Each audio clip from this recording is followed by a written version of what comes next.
ایک روایت میں آیا ہے کہ ایک مرتبہ حضرت جبرائیل نبی علیہ السلام کی خدمت میں حاضر ہوئے تو اللہ کے محبوب صلی اللہ علیہ وسلم نے محسوس کیا کہ جبرائیل کچھ غم زدہ ہیں۔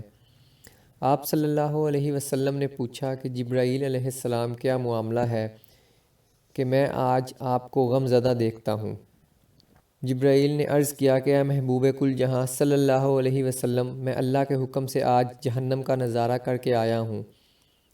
اس کو دیکھنے کی وجہ سے میرے اوپر غم کے اثرات ہیں۔ نبی علیہ السلام نے پوچھا کہ جبرائیل بتاؤ کہ جہنم کے کیا حالات ہیں؟ عرض کیا اے اللہ کے نبی، جہنم کے اندر 7 درجے ہوں گے، ان میں سے جو سب سے نیچے ہوگا اس کے اندر اللہ تعالیٰ منافقوں کو رکھیں گے، جیسا کہ قرآن مجید میں فرمایا گیا۔ اس کے اوپر والے 6 درجے میں اللہ تعالیٰ مشرک لوگوں کو ڈالیں گے۔ اس سے اوپر 5ویں درجے میں اللہ تعالیٰ سورج اور چاند کی پرستش کرنے والوں کو ڈالیں گے۔ اس کے اوپر 4تھے درجے میں اللہ تعالیٰ آتش پرست لوگوں کو ڈالیں گے۔ اس کے اوپر 3رے درجے میں یہودیوں کو ڈالیں گے، 2 درجے میں عیسائیوں کو ڈالیں گے۔ یہ کہہ کر حضرت جبرائیل خاموش ہو گئے۔ محبوب صلی اللہ علیہ وسلم نے پوچھا جبرائیل آپ خاموش کیوں ہو گئے؟ بتاؤ کہ پہلے درجے میں کون ہوں گے؟ عرض کیا یا رسول اللہ صلی اللہ علیہ وسلم، سب سے اوپر والے یعنی پہلے درجے میں اللہ تعالیٰ آپ کی امت کے گناہ گاروں کو ڈالیں گے۔ جب آپ صلی اللہ علیہ وسلم نے یہ سنا کہ میری امت کے گناہ گاروں کو بھی جہنم میں ڈالا جائے گا تو آپ صلی اللہ علیہ وسلم بہت غمگین ہو گئے، اور آپ صلی اللہ علیہ وسلم نے اللہ کے حضور دعائیں کرنا شروع کر دیں۔ کتابوں میں لکھا ہے کہ 3 دن ایسے گزرے کہ اللہ تعالیٰ کے محبوب صلی اللہ علیہ وسلم مسجد میں نماز پڑھنے کے لیے تشریف لاتے، نماز پڑھ کر حجرے میں تشریف لے جاتے اور حجرہ بند کر لیتے۔ حجرہ کے اندر پروردگار کے سامنے آہوزاری میں مشغول ہو جاتے۔ صحابہ کرام رضی اللہ عنہ حیران ہوتے کہ نبی علیہ السلام پر کیا خاص کیفیت ہے کہ کسی سے بات چیت بھی نہیں کرتے اور نماز پڑھنے کے بعد حجرے کی تنہائی کو اختیار فرما لیتے ہیں، گھر میں بھی تشریف نہیں لے جا رہے ہیں، یہ کیا معاملہ ہے؟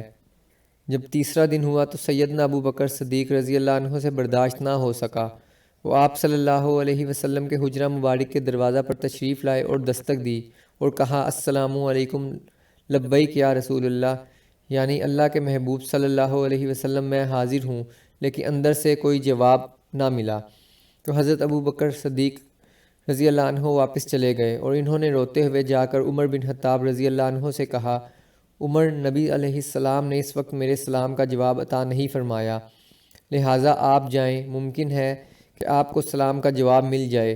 چنانچہ حضرت عمر رضی اللہ عنہ حجرہ مبارک کے دروازے پر آئے، انہوں نے بھی اونچی آواز سے 3 مرتبہ سلام کیا، مگر نبی علیہ السلام کی طرف سے جواب کی آواز نہ آئی۔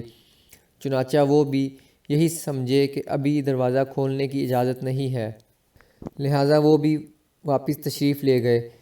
واپسی پر ان کی ملاقات حضرت سلمان فارسی سے ہوئی۔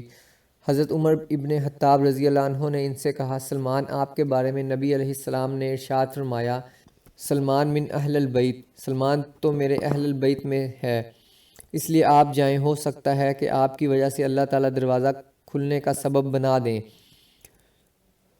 چنانچہ انہوں نے بھی آ کر سلام کیا، لیکن نبی علیہ السلام کی طرف سے کوئی جواب نہ ملا۔ اس کے بعد حضرت علی رضی اللہ عنہ سے کہا گیا، جب ان سے کہا گیا تو انہوں نے سوچا کہ میں اس کے بارے میں کوئی اور حل کیوں نہ کروں، چنانچہ وہ خود دروازے پر جانے کی بجائے اپنے گھر تشریف لے گئے اور اپنی زوجہ محترمہ حضرت فاطمۃ الزہرا رضی اللہ عنہا سے فرمایا کہ نبی علیہ السلام پر 3 دن سے ایسی کیفیت ہے کہ آپ صلی اللہ علیہ وسلم حجرے کی تنہائی میں ہیں، جب مسجد میں تشریف لاتے ہیں تو چہرہ انور پر غم کے آثار ہوتے ہیں، آنکھیں آپ دیدہ محسوس ہوتی ہیں، اور نبی علیہ السلام کسی سے کلام بھی نہیں فرماتے، لہٰذا آپ جائیں اور دروازہ کھٹکھٹائیں، ہو سکتا ہے آپ کی وجہ سے دروازہ کھول دیا جائے۔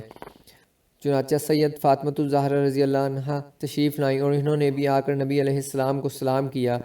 بالآخر محبوب صلی اللہ علیہ وسلم نے ان کی آواز پر دروازہ کھولا اور اپنی بیٹی کو اندر بلا لیا۔ سیدہ فاطمۃ الزہرا رضی اللہ عنہا نے پوچھا اے اللہ کے محبوب صلی اللہ علیہ وسلم، آپ پر یہ کیا کیفیت ہے کہ 3 دن سے آپ مجلس میں بھی تشریف فرما نہیں ہوتے، حجرے کی تنہائی کو اختیار کیا ہوا ہے اور چہرہ انور پر بھی غم کے آثار ہیں، اس وقت نبی علیہ السلام نے یہ پوری بات بتائی کہ مجھے جبرائیل علیہ السلام نے آ کر بتایا کہ میری امت کے کچھ گناہ گار لوگ جہنم میں جائیں گے۔ فاطمہ، مجھے اپنی امت کے ان گناہ گاروں کا غم ہے اور میں اپنے مالک سے فریاد کر رہا ہوں کہ وہ ان کو جہنم کی آگ سے بری فرما دیں۔